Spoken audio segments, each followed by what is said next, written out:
Добрий вечір, шановні телеглядачі. Ми раді знову зустрітися з вами у телекав'ярні «Вечірній Віцебськ». Всім добрий вечір, Сяджук. Як завжди, радий тебе завжди. бачити. Ну, ось сьогодні протягуються наші курси по історії Віцебська. Так, і сьогодні у нас говорка пойде про таку річ, як Магдебурзьке право.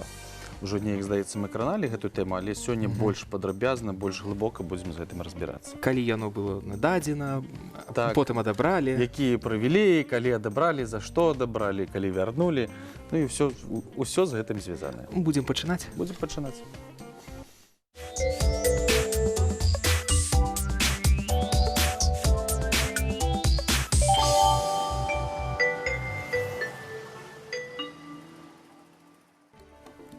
Яшчэ раз добрый вечар.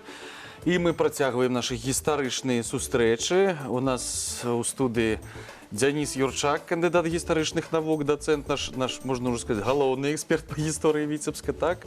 І Максім Макараў, кандыдат гістарычных навук, супрацоўнік рэспубліканскага унітарнага інавацыйнага прадпрыемства «Тэхнапарк БНТУ», політэхнік. Менавіта так. Вось, так. Добра. Ну, Магдебурзскае права... Не скажем так, что ж за зверь такі? Что гэта такое? Я думаю, что все ведаюць такое. Гэта нейкае права, якое дае власцівасці аўтаноміі, права на рамёствы, на гандаль. Вось давайте будем разбирацца ўсё ж таки, калі, што. Ну, наконт Магдебурзскага права. У нас класічна мы як разбіраемся. У нас ёсць падручнікі, у нас звычайна вось вывучаюць, што такое Магдебурзскае права па падручніках пашкольных. І разумеюць, што гэта гарадское права, права на самакіраванне, хаця пытанне, якое ў апошні час вельмі агучваецца неаднаразова, гучыць рэгулярна, таму што сапраўды ёсць пра што казаць. З другога боку, гэта праблематыка, якая таксама палітызуецца.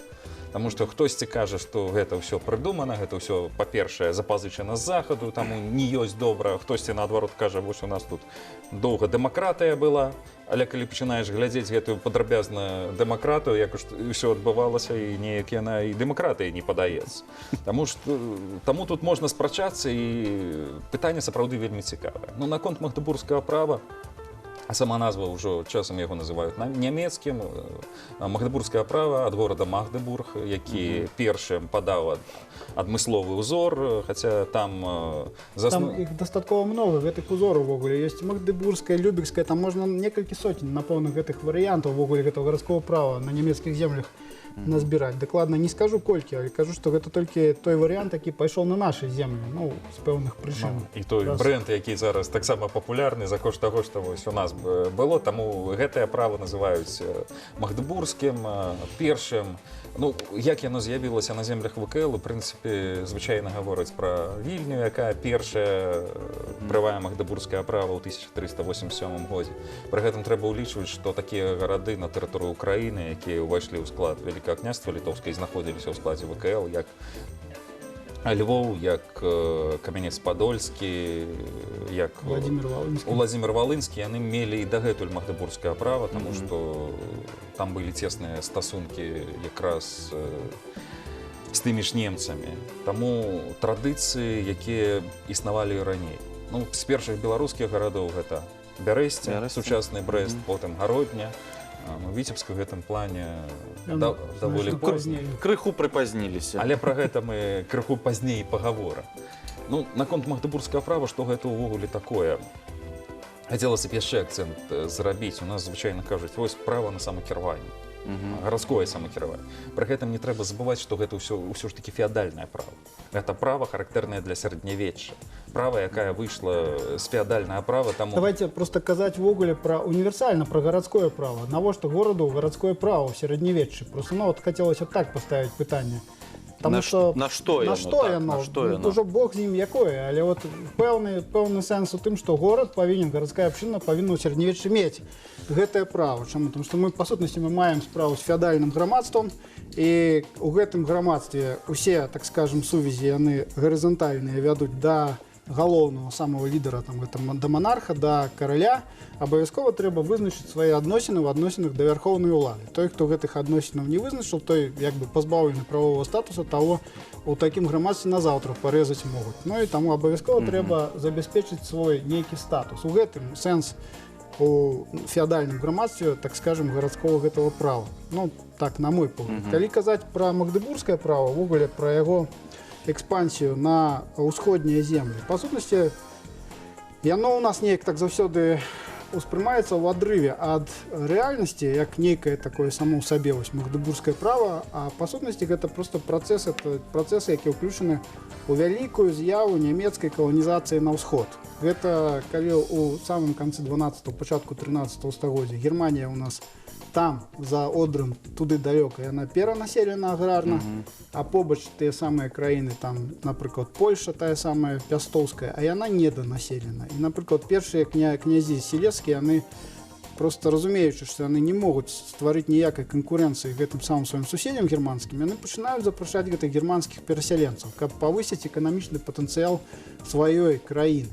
І пасля ўсе польскія, чэшскія і ўсе ўсходнія еўрапейскія гэтыя дзяржавы, яны пачынаюць запрашаць гэтых немцаў. Па сутнасці, для таго, каб зрабіць для нямецкага каланіста больш прывабны гэты пераезд на новае месца, трэба яму даць адпаведныя умовы і гарантаваць пэўны прававы статус. І лепш за ўсё тут гэта гарантаваць яму тое права роднае, якое меў на сваёй радзіме, каб ён пераехаў. Можна казаць пра 3 этапы, так умоўна, гэтага надання нямецкага права гарадам цэнтральнай і ўсходняй Еўропы. Першае, гэта калі гэтае права раздаецца, калі нямецкія гарады яны дазмагаліся за яго і атрымалі яго ў выніку сваёй барацьбы са сваімі сеньёрамі. Гэта тое, што нямецкае права на тэрыторыі Германіі даецца для немцаў. Пасля гэта тое, што як у Польшы, калі нямецкае права раздаецца немцам, але не на тэрыторыі, не на нямецкіх землях, яно раздаецца нямецкім абшчынам.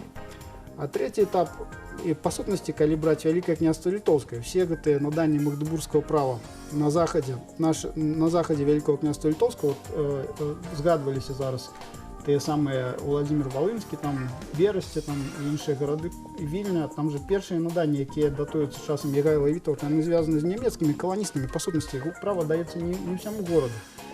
А пасля ўжо пачынаецца анекдот, гэта калі пры карале Александру Гелончыку гаспадарскі скарб, ён мае вялікія фінансавыя праблемы і пачынае яго тут на ўсходзе раздаваць тым, хто да немцаў не меў ніякага дачынення, і лічачы гэта такой, як бы, такім падарункам, за які гарадская абшчына павінна выплаціць пэўныя грашовыя сумы штогод. Напрыклад, калі Полацку 1498 годзе атрымлівае гэтае магдыбургскае права, у прывілеі прапісана, а за гэта кожны год 400 коп грошаў павінны даваць. Ну, ось такі падарунак. Гэта як падатак такі? Мудрагелісты вельмі. Ну так, гэта такі мудрагелісты падарунак. Ну і все гэтыя гарады, якія вось у гэты час атрымліваюць прывілеі, гэта там і Мінск, і яшчэ некаторыя ва ўсіх у часы панавання Вялікага князя Александра ёсць такі момант, гэта проста гэтае магдыбургскае права, яно лічыцца такім ресурсам, за якім можна сабраць з горада дадатковы падатак. А тут у нас на Падвіне, у тым жа Полацку, фактычна няма зацікаўленай асобы, зацікаўлена вот гэтая самая верхушка купецтва, там, але яна складае там 2% ад насельніцтва горада.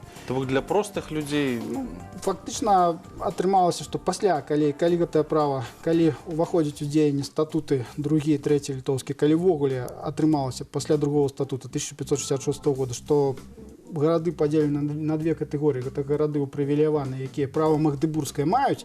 Но гэта все, гэта ўжо такая паўсядзённая з'ява навокал, што калі ты гэта не маеш, ты не чалавек. І не ўпрывілеяваныя тыя, которые магдыбургскага права не маюць. Тады, конечно, все просто для того, каб нармальна функцыянаваць у гэтым грамадстве, яны павінны былі гэтае магдыбургскае права атрымаць. Але кажу, што для ўсходніх зямель ВКЛ Вялікага княства Літоўскага, напрыклад, у канцы 15 стагоддзя, такая сярэдняя цукерка на самой справе, таму што за яе вельмі дорага трэба заплаціць. Гэта значыць, Што гэта хочацца больш сказаць. нагрузка на гарады, таму што трэба адпавядаць нейкім умовам, трэба вось гэты падатак таксама, так? Так, ну Кожны фактычна, год фактычна сабіраць. можна сказаць, што гэтае права на першапачатковае яно з'яўляецца як бы вось такім вось. Але ж у Віцебску было яшчэ віцебскае гарадское права. Так, вось менавіта трэба сказаць, што з пункту гледжання гісторыі гарадскога права наш Віцебск такі з'яўляецца месцам унікальным у маштабах усёй усходняй Еўропы, таму што па сутнасці ва ўсёй усходняй Еўропе Магдыбургская, а ў нас тут раз і ёсць сваё роднае, заснаванае на сваім мясцовым земскім праве. Як ввогуле да таго такого, это унікальна, па сутнасці все дакументы, якія датычацца гэтага віцебскага гарадского права, яны яшчэ былі пры цару бацюшку, па бацюху надрукаваны. Але ніхто з даследчыкаў, па сутнасці, з гэтых старых не зрабілі гэтых высноў, што вот оно. Таму што, па сутнасці, калі ёсць штамп, што гарадское право гэта павінна быць права магдыбургскае, ніхто не можа дадумацца проста на вельмі простых рэчах, што можа быць нейкае сваё, роднае на мясцовых крыніцах. Разумееце, якое вось непавага якая да сваіх мясцовых крыніцаў. Ну і як яно ў нас узнікла, гэта сваё роднае гарадское право.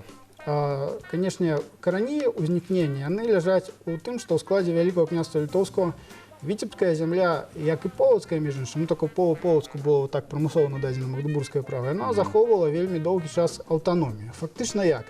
Літоўскія князі, каго здолелі захапіць сілай, тых захапілі, уключылі ў склад вільнюскага і троцкага гэтых будучых ваяводстваў, уласна, падпарадкаваных Літве, а з тымі, з кім не хацелі біцца, ці з кім лепей лічылі патрэбным дамовіцца, тым далі пэўную аўтаномію. Такіх аўтаномных земляў у складзе гэтага рыхлага Вялікага княства Літоўскага было дастаткова шмат. Гэта была і Смаленшчына, і Віцебшчына, і Полаччына, і Кіеў, Валынь, там, карацей, цэлы шэраг гэтых былых дзяржаўнасцях перыяду старажытнай Русіны захоўваюць у складзе Вялікага княства Літоўскага сваю аўтаномію.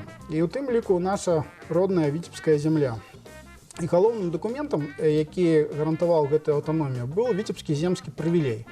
Гэты дакумент упершыню хіба што быў створаны ў 1393 годзе, калі тут была разборкі з Фёдорам вясною, калі Вітаўт праводзіў цэнтралізацыю сваёй дзяржавы і фактычна ліквідаваў гэта віцебскае княства тады з усімі яго прыхільнікамі, будаваў вертыкаль улады, рабіў нешта больш-менш прыстойнае з таго рыхлага, што было.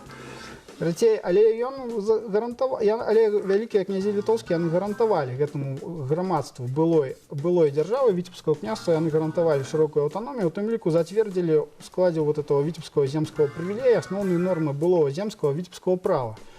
І гэты дакумент, вось ён пацвярджаўся пасля ўсімі гаспадарамі там да 1503 года і пазней, вось і ўжо ў 1503 годзе набыў канчатковы выгляд, пасля шмат разоў яшчэ пацвярджаўся, але ўжо ў яго нічога нового не ўносілася. Увогуле казаць, калі пра тое грамадства, якое, вы разумееце, гэтая аўтаномія са сваім аўтаномным правам, яна кансервавала такія старажытныя парадкі, яна фактычна тут не раздаваліся землі літоўцам на феадальным праве. У нас на падвінні іх да вельмі позняго часу, да канца 16 стагоддзя проста няма. Все гэтыя баяры мясцовыя, яны трымаюць свае землі, ну як бы все сферы эканамічных інтарэсаў падзялілі, з вялікімі князямі літоўскімі свае звычаі, сваё права сабе гарантавалі.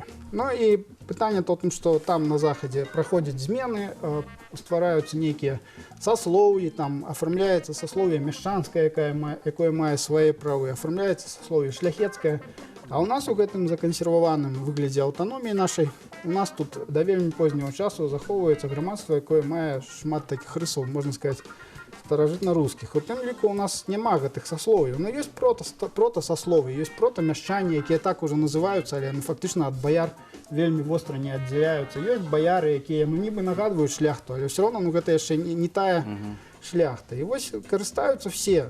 А прывілей гэты віцебскі земскі, ён ведае, так скажем, две катэгорыі в основном. Это свабодныя і несвабодныя. Все свабодныя віцебскім земскім правам карыстаюцца, все несвабодныя не карыстаюцца. І атрымліваецца прота-баяры, прота-шляхты, баяры і прота-мяшчане, вось гэтыя гараджане, якія жывуць, якія ўжо фактычна, наверное, з'яўляюцца мяшчанамі, але яшчэ юрыдычна не, яны карыстаюцца агульным земскім прывілеем до 1540 года абсалютна разам. Але вот каля 1540 года адбываецца канфлікт жорсткі паміж віцебскімі мяшчанамі і віцебскімі баярамі. Прычына канфліктаў судовай разборцы, но она, так, конечно, для феадальнага грамадства вельмі дзіўна выглядае. Это тое, што віцебскія войты мяшчане ў сабе прывілей хавалі, ну, то значит захоўвалі, а князям і баярам яго хаваць не давалі. Ну, просто вот пасунули вышэйшы стан і самі гэтым прывілеем Патрэбен арыгінал. Без арыгінала а тут нікуды. патрэбен арыгінал. Ну, вось паехалі скардзіцца князі і баяры ў Вільню. Вільнюскія палітыкі не маглі нават уразумець, што ж ім, уласна кажучы, патрэбна. Бо такіх катэгорый там на захадзе ўжо няма. Ну, яны кажуць, вот неяк нам трэба падзяліць гэтае права. Ну і падзялілі ім права, далі кожнай катэгорыі па копіі, зацверджанай дзяржаўнай пячаткай, каб адны карысталіся як сваім правам баярскім, ці ўжо, так скажем, проташляхецкім, а другія карысталіся гэтым жа самым віцебскім правам як сваім правам мяшчанскім. І галоўны прывілей трэба было пакласці згодна з рашэннем паноў рады ў скрынку. Спецыяльны ключ ад гэтай скрынкі адзін павінен быў знаходзіцца у баяраў, другі ў мяшчанаў. Карыстацца ім трэба было толькі выключна урачыстых выпадках, а ў іншых выпадках карыстацца толькі копіяй. Такім чынам, гэтая копія, якая ў 1541 годзе была атрымана мяшчанскай абшчынай, яна лягла ў аснову гэтага віцебскага права, грунтаванага на старым земскім праве Віцебшчыны. Ну, а пазней атрымалася, што баяры сваю копію пацвердзілі, гэта хіба што 1547 год, і ў іх нібы знаходзяцца два дакументы. Вось, значит, у мяшчан адзін, а ў іх два. І пры дапамозе двух дакументаў пачалі У наступленне. каго два дакументы, той Ой, галоўнае. той значна галаўнейшы. Хай гэта той самы бумажкі дакумент. ты букашка. Так, вось. І яны пачалі наступленне на гэтую віцебскую мяшчанскую абшчыну. У выніку, там сэнс у чым быў? То, што яны пазабіралі гарадскія землі, ну і мяшчане вырашылі бараніцца такім самым чынам. 6 чэрвеня 1561 года яны пад'ехалі да вялікага князя літоўскага Жыгімонта Аўгуста і пацвердзілі ў яго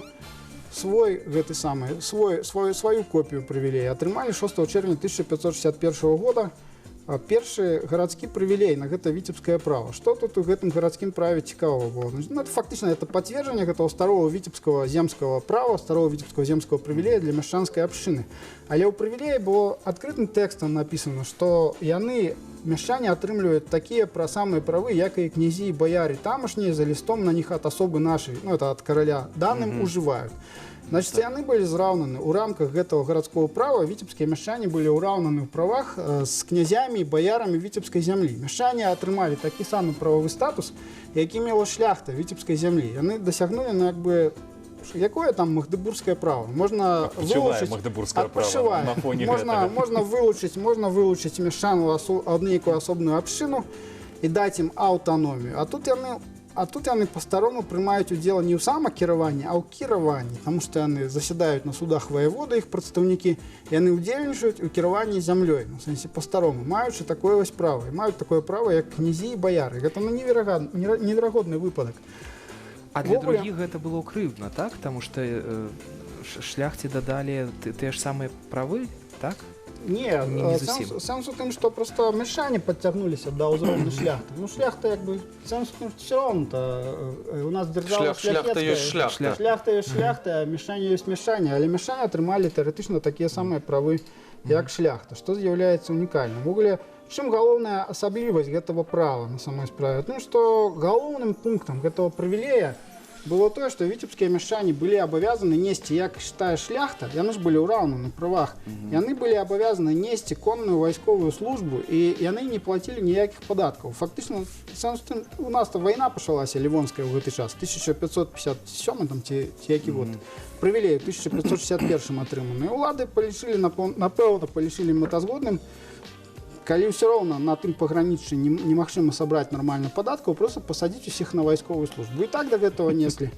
Атрымалася, што мяшчане атрымалі права рыцарскае і удзельнічалі у паспалітым рушэнні, як бы, і выстаўлялі на вайну коннае войска сваё з віцебска. Прычым гэта не толькі тыя конныя мяшчане, так званыя пазней, гэта такая катэгорыя віцебская, але ўсе агулам мяшчане. Трэба разумець, што многія былі незаможныя, тады выстаўлялі, напрыклад, з 10 двароў аднаго кавалерыста, але па сутнасці выстаўлялі войска, не плацілі падаткаў, але плацілі паслугай. Такое было віцебскае права. Прычым трэба сказаць, з чаго служылі службу. Ёсць такі забаўны дакумент, ён крыху ранейшы, але таксама пра вайсковую службу. Гэта скарга віцебскіх, гэта значыцца справа судовая паміж віцебскім ксяндзом Ёзефам Ясінскім і групай віцебскіх мяшчан. Значыцца, у нас жа за право прадаваць, вырабляць і прадаваць гарэлку шинкаваць. Сам з тым, што у нас у Віцебску касцёл быў першы арганізаваны ў 1503 годзе, і каб даць яму нейкія матэрыяльныя падставы існавання,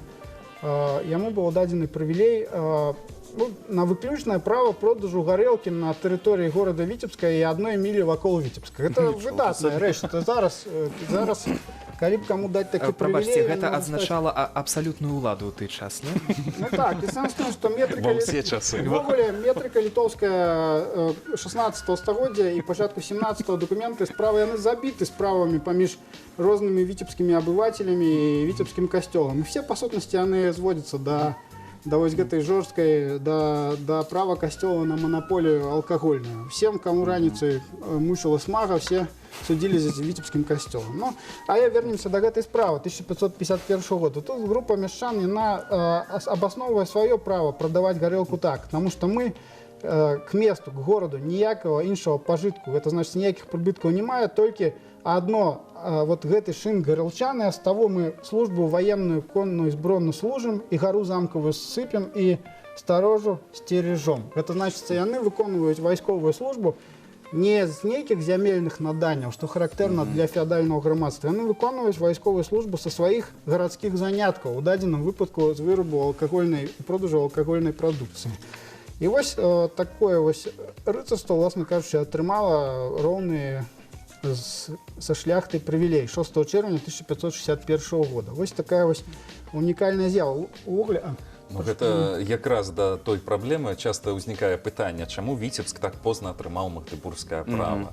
Таму што, ну, прабачце, там больш чым на 2 стагоддзі на фоне Бярэсця, на фоне Гародні, Вільні, нават на стагоддзе пазней, чым у Полацку, ну, амаль на стагоддзе. Але вось яно тлумачэнне. Мы маем сваё унікальнае права, прычым, па сутнасці, да 61 года, да 1561 года, па факце, яны ж усё роўна валодалі гэтым земскім правам. Яны натуральныя носьбіты віцебскага земскага права. Просто 1561 гэта вось унікум пачынаецца афіцыйна аформлены, а дагэтуль яны даволі шырокімі правамі карысталіся, ім банальна не патрэбна гэта было магдыбургскае права, таму што, а навошта? Ну, калі ўвогуле казаць, я прашу прабачэння, што перабіваю тут, калі казаць пра маштаб усёй усходняй і цэнтральнай Еўропы, ну, можна хіба што адзін такі выпадак падобны яшчэ знайсці, што ў 1237 годзе у Польшы ёсць такі Плоцк, горад пад Варшавай у Мазові, там як бы было нададзена плоцкім мяшчанам таксама, ну, каб нейкую абшчыну там на гэтай мяжы насяліць, ім было дадзена такое права, як мазавецкаму рыцарству. Але гэта тэорыя, і мы не ведаем, як бы ёсць прывілей, як намер, акт пра намеры, а якая яго рэалізацыя? Ці атрымалася з гэтага, ці не? Але ў Віцебску мы дакладна ведаем, што яно атрымалася. І самае цікавае, што гэтае права, яно такі пайшло ў тыраж. Яно было застасавана яшчэ ў 3 гарадах навокал Віцебска. Яна аформілася ў Віцебску як гатовая мадэль, і у якасці гэтай гатовай мадэлі, вось мы кажам там, вось экспорт там ці імпорт гэтага магдыбургскага права, вось яго гатовая мадэль, і яна раздаецца там іншым гарадам як нешта такое прывабнае. А у нас у 1570 годзе віцебскае права дакладна атрымлівае Сураж, гэта мястэчка тут пад нашым віцебскім раёне. Другі гарадок, які атрымлівае 1577 годзе гатовую мадэль віцебскага права, атрымлівае Ула, гэта зараз быў Бешанковіцкі раён, зараз быў аграгарадок, зараз вёска, здаецца, ну, статус паніжаны. Вось. І пасля таго, як быў здабыты войскамі Вялікага княства Літоўскага, ў канцы Лівонскай вайны падобныя правы ў суме атрымлівае Веліш таксама. Гэта зараз горад на тэрыторыі Смаленскай вобласці Расійскай Федэрацыі. Таму, як мы бачым, гэтае віцебскае права не толькі аформілася ў нешта, але было таксама застасавана. Яно стала ўзорам для іншых гарадскіх паселішчаў. Вось, што пра яго хочацца сказаць. А давайте мы зараз паглядзім, напэўна, афішу, а потым будзем ужо казаць далей, так?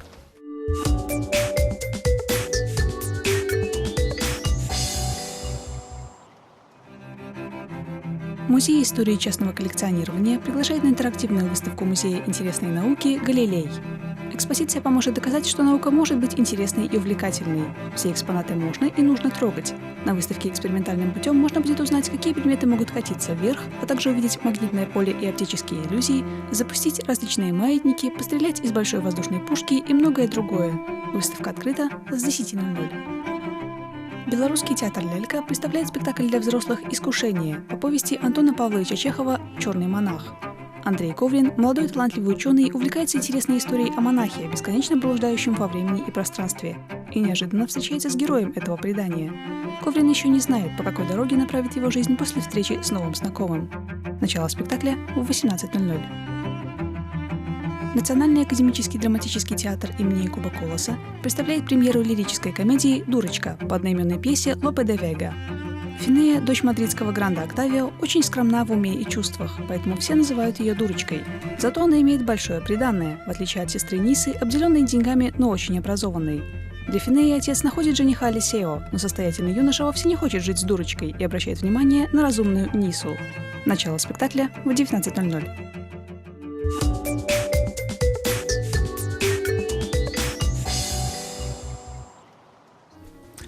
Вось такія мерапрыемствы у нас адбываюцца ў Віцебску, а у нас магдыбургскае права зараз, і мы працягваем нашу размову. І у нас яшчэ У нас ёсць... яшчэ Про Витебское. Про Витебское право. Віцебскае, яшчэ да магдыбургскага яшчэ некалькі год засталося. Заховался один документ, лишился с 1803 года лишился страчаным, але у выніку некалькі гадоў таму был знойдзены, выявлены ў Варшаве таким супрацоўнікам Акадэміі навук Александром Борисовичем Доунером. Покажите нам, калі ласка, это провели 1592 года. Вось, гэта, власна кажучы, апошні, так скажем, документ сведчання гэтага віцебскага рыцарскага права для віцебскага мяшчанства. Унікальная рэч, лічылася вельмі шмат гадоў страчанай, але на вялікае шчасце... Забраць яго нельга там, ну, вярнуць на радзіму? Я думаю, што нельга, але ўжо копіі і сам факт яго наяўнасці ў жывых — это вельмі добры Калі факт. б у гаражан былі зараз коні і шаблі, можа, і адваявалі па так. Трэба аднавіць права, каб яго забраць. А дзе знайшлося гэта? Гэта ў Варшаве, архівам галоўны акт даў. І ў архіве згубілася, а знайшлі вось Там такая гісторыя дэтэктыўная была, што нібы ў 1803 годзе гэтыя все віцебскія прывілеі былі з іх зроблены копіі, былі яны высланы ў Петербург для того, каб абараняць гэтыя правы віцебскіх мяшчан у расійскім там сенаце, там цяпер вярхоўнымі ўладамі Расіі, і заўсёды іх 200 гадоў пасля абвінавачвалі расійскія ўлады, што вот у іх все так вот, а оказывается, яны не трапілі, расійскія ўлады там зусім ні пры чым аказаліся, таму што гэтыя прывілеі яны нікуды не трапілі, захоўваліся на момант савецка-польскай вайны у 1920 годзе, яны нейкім чынам захоўваліся ў нейкім, мы не ведаем, там ёсць да іх анатацыя, як яны знайшліся, ў нейкім шляхецкім маёнтку на Лепельшчыне. Значыцца, нехта гэтыя прывілеі падчас вырубу копій просто сабе ўзяў у кішэнь і паклаў свой Раптам маёнтак у спатрэбіцца бібліятэку. даказваць штосьці. Польскія легіянеры падчас баёў, адзін чалавек з гэтых легіянераў зайшоў у бібліятэку разбуранага маёнтка і там сабе ў заплечнік накідаў гэтых прывілеяў, а пасля здаў іх пасля вайны ў агат. Вот такая вот гісторыя атрымалася, але цікава, што рукапісы, як скажем, не гараць. Добра, што знайшлі. Што застаецца сказаць, сапраўды вельмі важна і добра, што гэтыя арыгінальныя прывілеі знайшліся. Ну што, тады патроху будзем пераходзіць да магдыбургскага права. Да магдыбургскае права, таму што ўсё ж такі звычайна мы адштурхоўваемся ад яго. Мы кажам, што вось у 1597 годзе, канкрэтна 17 сакавіка Віцебска атрымоўвае магдыбургскае права, таму і ў мінулым годзе спрабавалі ладзіць і ладзілі пэўныя мерапрыемствы ў гонар гэтага. Ну, тут таксама значныя падзеі, таму што з аднаго боку мы губляем наша унікальнае права, з другого боку у нас з'яўляецца, напрыклад, тая ж геральдыка. У нас з'яўляецца свой герб, які адначасова надаецца гораду разам з магдыбургскім правам, той герб, якім мы і па сённяшні дзень карыстаемся. Правда... Але там, я прошу прабачэння, на печатцы 1559 года, власна кажучы, мы маем тую самую выяву, толькі што там Христос вось так паказаны, а не ў профілі, як на пазнейшым гербе. Так што гэтая геральдычная выява, яна хіба што ранейшая за наданне магдыбургскага права. Толькі што раней мы не можам казаць пра афіцыйны герб, а тут ён афіцыйна А ён проста быў зацверджаны. За якасці герба. Наконт герба таксама проста прыгадалася, калісьці глядзеў перадачу Журналісты прыехалі замежныя і здымалі пра Віцебск, вось убачылі віцебскі герб, як яны разтлумачылі. Сказалі, дзядзька нейкі барадаты. Магчыма, купец. Што гэта не збаўца, а гэта купец. Хаця Віцебск у гэтым плане унікальны горад, таму што, ну, прабачце, выява Ісуса Хрыста, прычым ужо ва ўзросце. Для тых, хто не разумее, там падпісана, што гэта Ісус Христос, правда, пад тітламі не характэрна, як зараз пішуць, але ўсё роўна. Ну, правда, наконт зменаў у нас нядаўна адбыліся змены па ініцыятыве каталіцкага біскупа, тагачаснага каталіцкага біскупа Уладзіслава Бліна, чырвоны меч, які быў першапачаткова на геральдычнай выяве Віцебска пад выявай Ісуса Хрыста, ён быў заменены проста мячом. Ну, можа, у гістарычным аспекце не зусім так, але вось чыста у этычным і эстэтычным, ну, так зараз ёсць. І када гэтуль вось дакапаліся да гэтай сутнасці, чаму выява не непасрэдна збаўцы, ну, Хрыста і дарослага? Тут Я можна толькі геральдыкай не гадаць. займаўся, на самом справе, не ведаю. Я на пачатках 16 стагоддзя заўсёды выява збаўцы, толькі што троху... Просто калі паглядзець геральдыку, вельмі часта ўвогуле цяжка растлумачыць. Ну, прабачце, у копасе ўвогуле чорны заяц. Зайчык, Ну, вось, чорненькі, так. хто яго там бачыў, дзе, як бы, некаторыя кажуць, што бачылі, правда, я сумняваюся. Таму у нас з геральдычнымі выявамі тут можа быць, на што фантазія ішла, таму што калі паглядзець на тыя ж прывілеі, калі... А давайте мы поглядим на гэты прывілей віцебскі 1597 года. Власна кажучы, першы магдыбургскі прывілей. Ёсць таксама яго выява. І паглядзіце, якія там ёсць цікавыя гэтыя геральдычныя. Гэта вось герб, так? Ага. І там цікава, вось зверху ёсць такі фрагмент, там мяшчанін едзе на зайцы, між іншым, з дзідай. Не на чорным? Не на чорным зайцы, але на зайцы. Ну, вось, гэта вось той самы важны віцебскі дакумент, які таксама зараз знойдзены ў Варшаве. Гэта прывілей віцебскага магдыбургскае права 1597 года. Таму таксама семантыка незразумелая. Навошта там заяц з'явіўся, тым больш мяшчане, ну, зразумела, яны былі конныя, але як правільна з зайцамі нават звязаць тут слова. Можа, нейкі быў сэнс, і проста ён згубіўся. Але не зайцы конныя. Ввогуле, конечно, калі казаць пра магдыбургскае права, ну, так у нас стэрэатыпнае, оно заўсёды звязваецца неяк у разуменні з паняццем свабоды, з нейкай мяшчанскай аўтаноміі. Ну і фактычна, я так думаю, што тут блытаюць две рэчы. Ёсць само права, як права на кожны дзень на выпадак. Гэта нейкі кодекс, там, дзе там, напрыклад, там скралі там такую рэч, там за гэта такі тэрмін, там скралі такую. А ёсць проста лад. Гэта значыцца, як тая ці іншая абшчына здолела дамовіцца ўвогуле з самым галоўным, у дадзеным выпадку з манархам. І вось менавіта гэтыя прывабныя рэчы, якія дасягнулі нямецкія абшчыны вось у Германіі, гэтай аўтаноміі гарадской, яны ў большай ступені і прыцягваюць людзей. Хаця часам фактычна яны толькі наданнем самого права гэтага нямецкага, саксонскага, яны не дасягаюцца. Напрыклад, вось прывілей Уля нашай, яна спачатку мела таксама віцебскае права, а пасля ў 1648 годзе атрымала права магдыбургскае. На той момант ужо прыватнае мястэчка. Там гаспадар ці кароль, ён дазволіў Себасціяну Мірскаму, который уласнік гэтай улы, ён дазволіў яму установіць войта, фактычна намесніка, ну і напісаў, што калі будзе твоё жаданне большае, то можаш сабе і большы ўрад гарадскі паставіць войтаў, райцаў, лаўнікаў. Ну, сэнс у тым, што надаецца магдыбургскае права, ставіцца звычайны намеснік, фактычна ізноў жа права ёсць, самакіравання няма. Таму гэта як бы яны не тоесныя рэчы на самой справе, самакіраванне і права.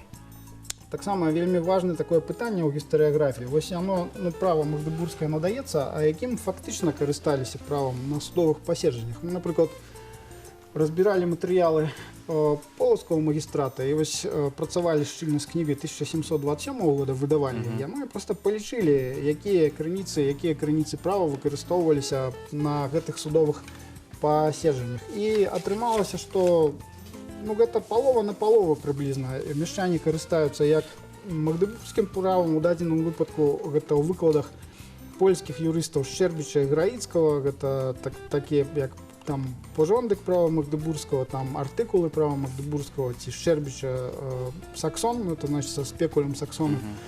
А приблизно напалову карыстаюцца тым же самым земскім правам, літоўскім статутам, ну і там рознымі больш экзатычнымі гэтымі рэчамі. Ну і фактычна на руках у народа дастаткова шмат крыніцаў гэтага права. Значит, у некаторых райцаў па некалькі экземпляраў і саксона, і гэтага парадку права Магдебургскага. А як прызначаліся суддзі ў тыя часы? Можа, стане зразумела, хто якім правам выкарыстоўваўся?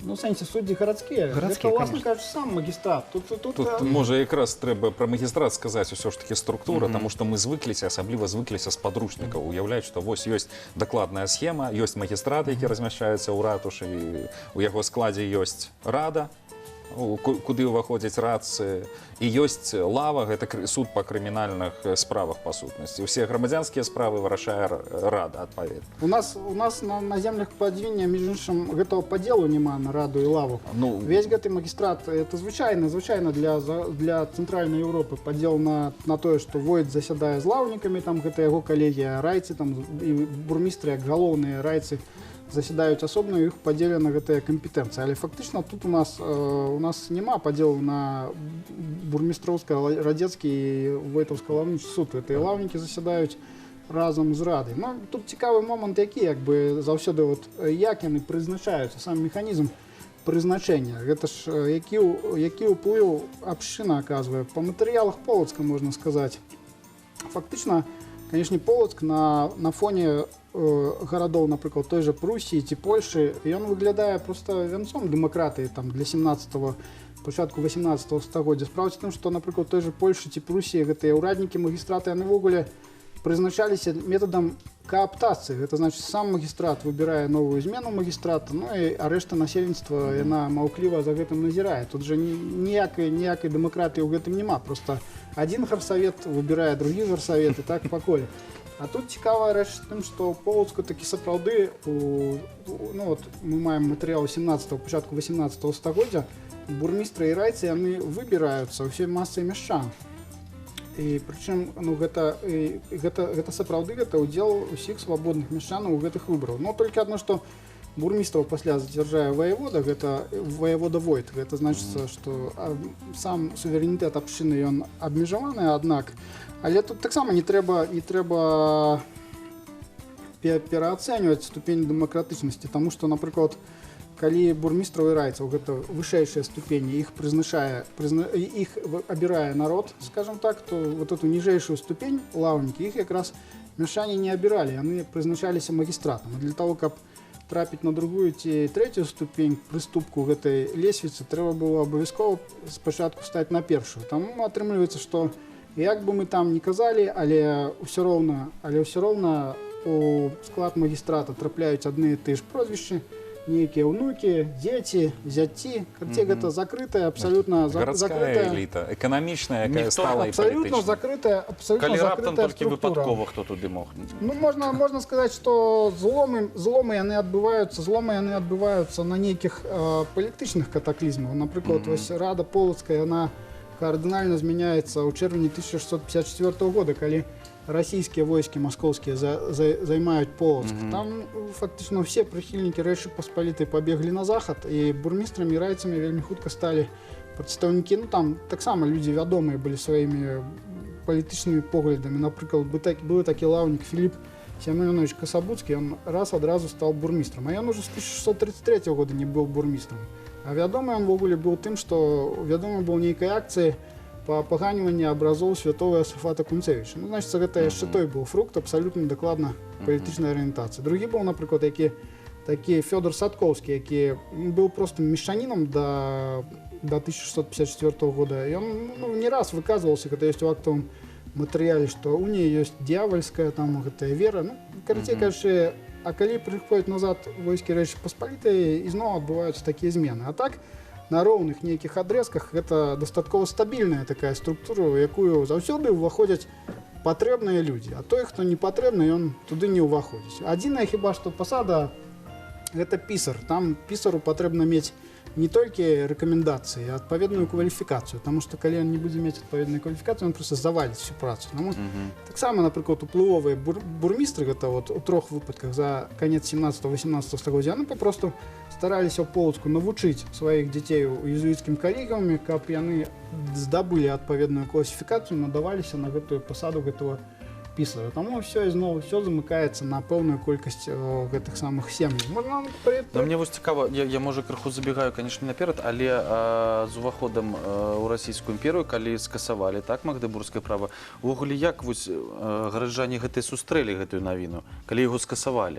То бок патрэбна яно было простым гараджанам? Ці яны гэта не Туды заўважылі? не магу вам сказаць. Сам з тым, што пра тыя гады, якія мы зараз сказалі, 1654 до 1667 года, расійскія ўлады нічого не скасоўвалі. Гэтае права магдебургскае, оно у захопленых беларускіх гарадах, оно працягвала дзейнічаць як дзейнічаць. Толькі што змяняліся персаналі. І нават можна казаць, разумееце, у выпадку Полацка яны слаба арыентаваліся у папярэдніх юрыдычных акцыях і актах, і просто нават так атрымалася, што не прапісалі у сваіх адносінах з палачанамі права вярхоўнай у гэты момант расійскай улады зацвярджаць бурмістраў. Таму там фактычна атрымаўся значна больш дэмакратычны. Ну, толькі што нядоўга гэта ўсё адбывалася. Дэмакратычны момант. А пасля было скасавана права магдебургскае 1785 год, гэта грамота Кацярыны. Але наконт, дарэчы, скасавання і наконт значэння ўсё ж таки вось сам факт, што тая ж версія, што віцебскія прывілеі былі вывезены ў Пецярбург дзеля таго, каб імі карыстацца, гэта гаворыць пра тое, што ўсё ж таки правапрыемнасць пэўная прысутнічае. Трэба было глядзець, на якім праве вы калісьці атрымалі тую ж зямлю і ўвогуле ці маеце права вы на тую ж самую ўласнасць на тэрыторыі горада. Ну а наконт магдебургскага права яшчэ акцэнт. Усё ж таки у нас такая сапраўды схема існуе. Вось Максім правільна сказаў і звярнуў на гэту увагу, што увогуле у гарадах, калі мы звыкліся глядзець па школьным падручніку, але ў кожным горадзе па сутнасці быў свой узор, свая сістэма кіравання, якая надавалася канкрэтна прывілеям вялікага князя. Вось там усё зафіксавана. Прычым гэтыя прывілеі пацвярджаліся ў далейшым, а маглі змяняцца, дапаўняцца, відазмяняцца. Таму гэта складаная з'ява. Больш таго, наконт значэння магдебургскага права мы акцэнтуем увагу, вось атрымалі магдебургскае права і горад адпаведна стаў свабодным. Ура! Але прабачце, які горад? Частка горада. Толькі частка горада, на якую гэтае права распаўсюджваецца. Таму што, акрамя таго, на тэрыторыі горада ёсць уладанне царквы, прычым у нашых умовах гэта прадстаўнікоў розных канфесій яшчэ. Акрамя таго, на тэрыторыі горада ёсць прыватна-ўласніцкія ўладанні, куды магдебургскае права не распаўсюджваецца. Таму это сапраўды, это вельмі вялікая праблема. У нас кажуць там пра нейкую аўтаномію, але фактычна вось, напрыклад, калі ўзяць самым непрыемным падарункам ад папярэдняй эпохі гэтым магдебургскім гарадам, гэта, уласна кажучы, былі гэтыя юрыдыкі. Гэта наяўнасць на тэрыторыі горада значнай колькасці розных уладанняў. Напрыклад, видите, добрыя людзі надарылі царкве, напрыклад, от Полацка, калі браць па полацкай рэвізіі, 1552 года. Як ввогуле размяркоўвалася зямельная ўласнасць на тэрыторыі горада?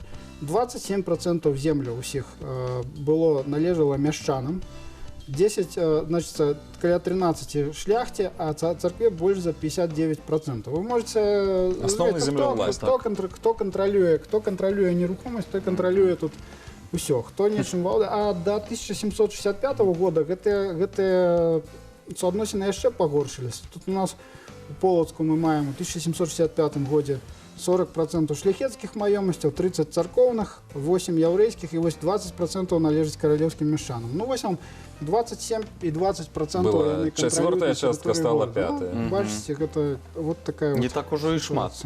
І ўсё, што трэба ведаць. Вось уже пачалі казаць пра скасаванне, але да скасавання гэтага магдебургскага права яшчэ ж паспелі яго забраць. Яго хацелі забраць, яго забралі. Вось тая ратуша, якую мы бачым вось зараз за вами, яе разабралі. Так? Навошта яе разбіралі? Не, а што было? Ну як, калі скасоўвалі, калі расійскія ўлады скасоўвалі? Не, калі пазбавілі за САПА. Ее ж разбирали, так? Ну, гэта ізноў жа, гэта не зразумела. Разумееце, самае галоўнае, калі чытаеш дакументы перыяду Вялікага княства Літоўскага і Рэчы Паспалітай, гэта суадносіны таго, што напісана ў дакуменце, і таго, што адбывалася на самой справе. Напрыклад, у прывілеі там якім-небудзь полацкім напісана: вот кароль дазваляе мяшчанам пабудаваць гасцінны двор. І все там гісторыкі ўжо так думаюць: ага, значит, вот у гэтым годзе мы пабудавалі гасцінны двор. Турызм адразу пачынае. Наступны дакумент праз 15 гадоў каралеўскіх. А чаму вы не пабудавалі гасцінны двор дагэтуль? Ну, оказывается, ніхто нічога не будаваў. Вы знаете, ніхто гэтую ратушу там не разбіраў. Мне так падаецца. Все гэтыя будынкі былі, яны прыстасоўваліся папросту для нечага. Кошта была ратуша стала нейкім там Вы разумееце, сховішчым вот складам. яно, выкананне, напрыклад, выкананне рашэнняў. Ёсць яшчэ пры забойстве Кунцевіча было такое рашэнне яшчэ, каб камісарскага суда, каб мяшчане адлілі за сваім коштам звон вялікі ў памяць пра Ясафата Кунцевіча. Это 1623 год. Было так накінута, каб яны абавязкова адлілі гэты звон. Але ў 1637 годзе уніяцкі архіепіскап Селявы, ён вельмі пагрозліва звяртаўся да мяшчан, што вы дагэтуль так нічога і не адлілі. Разумееце, ну як бы... Это колькі год прайшло? Колькі год прайшло. А Васька слухае і есть. Гэта пытанне наконт выканання тых даручэнняў, якія дадзены.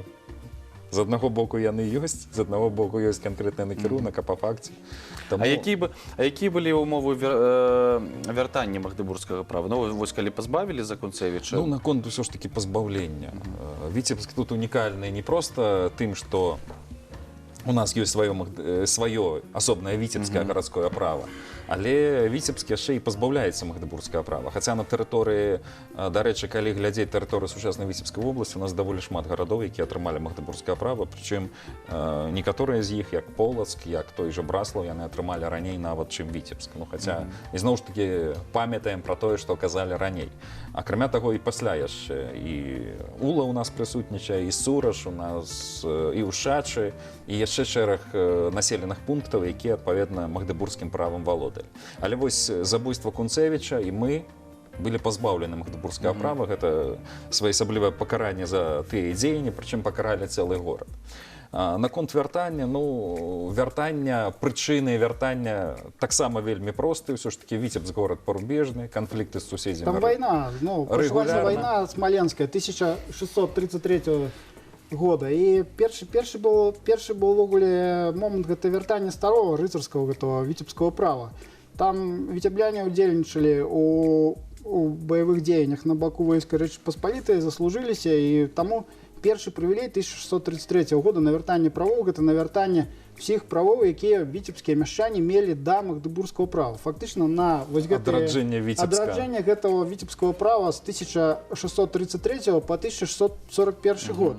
Але, ну, зразумела было, што гэта архаіка, што гэта ўжо так існаваць не можа ў Рэчы Паспалітай, што будзе ці назад вяртанне гэтага магдыбургскага права, ці нешта будзе. Там умовай было замірэнне з гэтым уніяцкім архібіскупам Селявам. Там, і калі віцебскія мяшчане падпісалі яму гэтую самую дакумент, што ніколі больш ад уніі не адступяць, гэта там каля 1639 года, то Селява уступіўся перад каралём, ну і яны фактычна ў 1641 годзе пры яго пасрэдніцтве зноў вярнуліся. Бялено, там у наступныя гады цяжка сказаць, наколькі гэта шчыра было. Напрыклад, было пахаванне маці такого бурмістра Лыткі, хіба што 1643 год. І вось Селява пісаў скаргу, што все яны сабраліся, прайшлі з гэтай труною міма ўсіх гэтых уніяцкіх цэркваў, пайшлі хаваць згодна з абрадам сваёй этой схізматыцкай царквы кудысьці за горад. Што гэта вельмі, ну, што па сутнасці напісаў, што сярод іх быў увесь магістрат і все яны скрытыя прыхільнікі схізму. Ну, як бы мусілі палітычна так рабіць. Галоўнае, што каралеўская ўлада была ўсё роўна зацікаўлена, таму што памежны горад і патрэбны рэсурсы, як кажуць. Таму, ў першую чаргу, людскія рэсурсы і ваенныя рэсурсы. А дзе браць, калі не абапірацца на такі ваенны фарпост, як Віцебск. Таму тут гэта рашэнне палітычнае, ўсё астатняе. Зразумела, што адносіны былі вельмі заблытаныя ў тагачасным грамадстве, у тым ліку канфесійныя. Асабліва пасля прыняцця уніі, калі гэта яшчэ больше все заблыталось. Але, тем не меньше, маем то, что маем. Ну, дякую, що завітали до нас. Часу, на жаль, у нас уже нема. Ось так за невялічкі адрезак гэты нам патлумачылі і дапамаглі разабрацца ў гэтай блытаніне ўсёй, так? І паглядзелі розныя аспекты гэтай магдебургскага права. Ці наадварот яшчэ больш заблытацца. Ці больш заблыталіся, так. Добра, дзякуй вялікі. Давайте разам паглядзім, што прыдумаў там для нас Александр Каренман. І да новых сустрэч.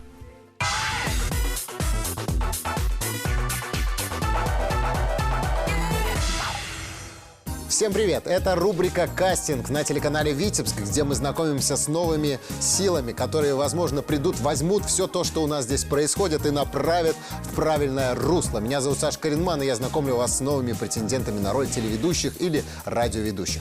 Поехали! Добрый день, меня зовут Маргарита, мне 27 лет, я уже закончила медицинский университет, по специальности врач общей практики. Поработала врачом, а сюда пришла, потому что я хочу сменить свою профессию, как ни странно. Она замечательная, но в моей жизни не хватает позитива. Получается, ты даришь людям какую-то доброту, заботу, пытаешься им помочь, но не чувствуешь отдачи. Маргарита, скажите, в какой области вы бы хотели вести рубрику либо программу, на какую тему? Ну, любого развлекательного характера, все, кроме хроники убийств. Это же тоже хорошее развлечение. Понятно. То есть вас привлекает какая-то юмористическая история, вы бы... Про детей я обожаю про тему, детей. да, если есть такая возможность. Это вообще моя самая любимая тема. Дети, звери. Ну, Дети, звери. Через все, дефис. все, что дарит позитив. Ну, раз вы сказали «Дети, звери», давайте мы изобразим какого-то персонажа из детского мультика. Вы, может быть, вспомните кого-то из ваших излюбленных мультгероев? Кто вот запомнился больше всего из изобразить. детства? Ой, ну с детства даже я бы не сказала, скорее больше сейчас с ребенком Ну-ка, запоминается. О, Свинка Пеппа. Современный персонаж Свинка Пеппа. Вы могли бы изобразить Свинку Пеппу? Свинку Пеппу не могу. Почему? А Ребенок папа- не смотрит этот мультик. А вы не видели Свинку Пеппу? Нет. Ё-моё. Даже я могу. Папа Джордж! Это же очень просто. Я услышала объявление о том, что проводится такое мероприятие, как кастинг, и подумала, почему бы и нет. Ведь я с детства, в принципе, мечтала об этом, смотрела разные передачи, в частности, когда появился MTV, конечно же, MTV, и наблюдала за ведущими, смотрела, как они ведут программы. Мне это все нравилось, вот, и я представляла, что, возможно, когда-нибудь я тоже буду ведущей, такая маленькая детская мечта. Или даже, в принципе, просто иногда смотрела, когда идет прогноз погоды, и думала, может быть, я тоже буду вести прогноз погоды. Предлагаем вам почувствовать себя в роли ведущей прогноза погоды и сымитировать совсем небольшой фрагмент. Хорошо. Итак, прогноз погоды. Только вот на камеру. В городе Витебске сегодня у нас облачно, временами гроза, молнии, дождь периодически, плюс 12, и к вечеру будет солнечная прекрасная погода. Меня зовут Артур, мне 26 лет. Я индивидуальный предприниматель и техник-программист по образованию. На самом деле творчества у меня в жизни полно. В свободное время я занимаюсь вокалом, участник поете? вокального народного коллектива «Медуниса». Вообще достаточно разносторонний человек, там и спортом занимаюсь. А почему вы именно в народное пение ушли? Ну, Как так как-то получилось? энергетика, вот народный стиль, он дает такую энергетику, можно показать себя, самоотдача людям. Вы знаете, вы сейчас, для меня абсолютно не выглядите как человек, который способен исполнить народную песню. Не могли бы фрагмент народной песни из репертуара вашего ансамбля «Медуница»? Под окном широким, под окном высоким вишня белоснежная цветет. Мимо этой вишни, мимо этой хаты парень бравый первый раз идет. И все-таки на телевидении в роли ведущего в какой сфере вы себя больше видите? О чем была ваша авторская программа? Знаете, я с детства мечтал быть радиоведущим. Очень хотелось, чтобы люди слышали меня, я думаю, там аудитория сейчас несколько миллионов человек. Это на самом деле очень замечательно, когда ты едешь в машине, и тебе там То есть совершенно... вы ближе на радио? Да, ближе на радио. Доброго дня. Обычно на вопрос, как меня зовут, я позволяю себе немного пошутить и говорю, что меня зовут как Артема. Но уточняющий вопрос, как какого Артема, ну, всегда приятно добавить, как любого Артема. Мне 34. К этому возрасту я успел понять несколько вещей. Одна из них – это то, что приятно разглядывать тех фотографий девушек, на которых я так и не женился. Еще бы хотел запросить вопрос вегетарианства. И вы знаете, несколько вот вегетарианцы, они мне немножко так поднадоели. Мы не кушаем животных, но по факту вы ведь их объедаете. Ну и второй момент – это то, что если бы животные не хотели быть съедены, то почему они сделаны из еды? Я так понимаю, вы человек с такой позитивной жизненной позицией и одновременно являетесь магистром психологических наук. Для меня психология не совсем веселая тема, и мне хотелось бы, чтобы вы сейчас объединили эти два таких вот понятия, как психология и юмор. Хорошо.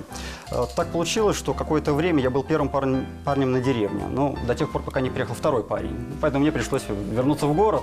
Ну, и я стал уверенно входить в пятерку красивейших мужчин своего переулка, за что я и благодарен психологии. То есть я поменял то, где не получалось, на то, где получается, и получается неплохо. Но что касается психологии, здесь все очень просто. Она не должна пугать. Есть такой у психологов хороший анекдот по поводу того, сколько надо людей, чтобы поменять лампочку. Ну, как вы думаете? 2, 3, 4? Нет, достаточно одного. Главное, чтобы лампочка захотела меняться. Поэтому психология – это сила внутреннего озарения, так называемого инсайда. Состояние, когда рядом ведущий, в данном случае психолог, он может провести того, кто хочет меняться. В принципе, это вот все, что касается психологии. Круто. Я даже представил себя, что я сижу на приеме у веселого психолога, который меня сейчас пытается как-то направить на путь истины. Ну и вообще в роли телеведущего какой-то такой рубрики я вас увидел. Вам ближе какая тематика? Я угадал, либо вы хотите развиваться на телевидении или на радио в совершенно другом ключе?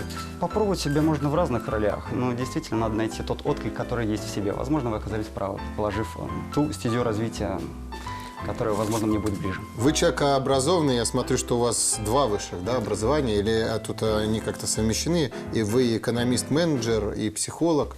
Так получилось. Так вышло, да? Как у вас обстоят дела с иностранными языками? Неплохо, если мы не будем на них говорить. С юмором у вас точно все в порядке. Господи, как же приятно почувствовать себя на кастинге с этой стороны баррикад. Мне очень понравилось. Я надеюсь, ребятам там тоже. На сегодня все. Пока.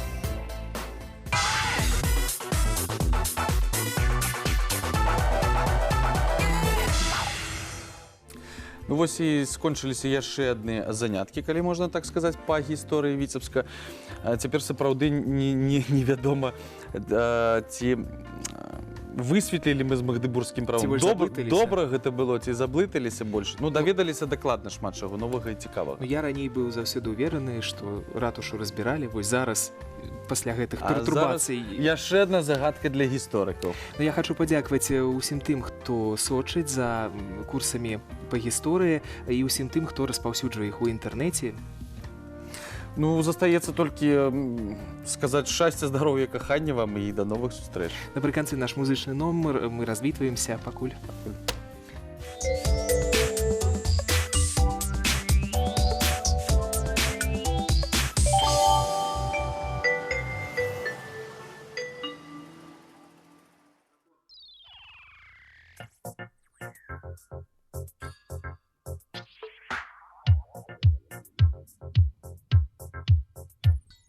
Біла дзеўку маці бярозавым прутам, каб дзеўка не стаяла з маладым рэкрутам, каб дзеўка не стаяла з маладым рэкрутам. А яны стаялі, збегчы не паспелі, бо учула маці, дзверы заскрыпелі. Ой, бо учула маці, дзверы заскрыпелі.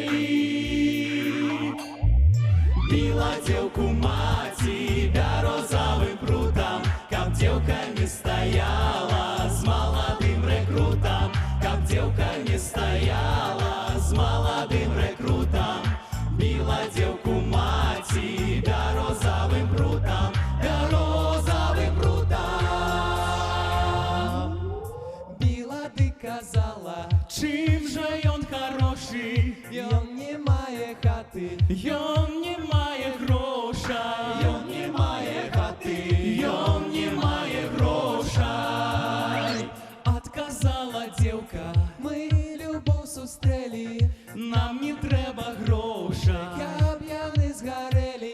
нам не треба грошай, каб яны згарэлі.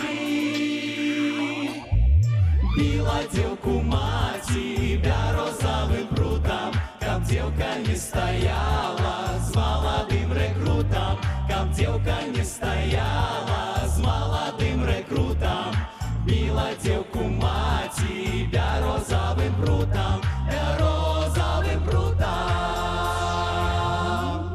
Маладзенькі рэкрут быў да дзевак скоры, быў да дзевак скоры, а да службы хворы. Была ў дзелкі радасць, а цяпер пакута, бо была і жонка у таго рэкрута. Біла дзелку маці бярозавым прутам, каб дзелка не стаяла з маладым рэкрутам, каб дзелка не стаяла з маладым рэкрутам. Біла дзелку маці бярозавым прутам. Біла, біла маці, маці, дзелку, дзелку бярозавым прутам. Біла, біла маці, маці, дзелку, дзелку. Боже, боже, бідла, батьки біла, і не забила, біла. Біла, о-о, маці, о-о, дзелку, о-о, бярозавым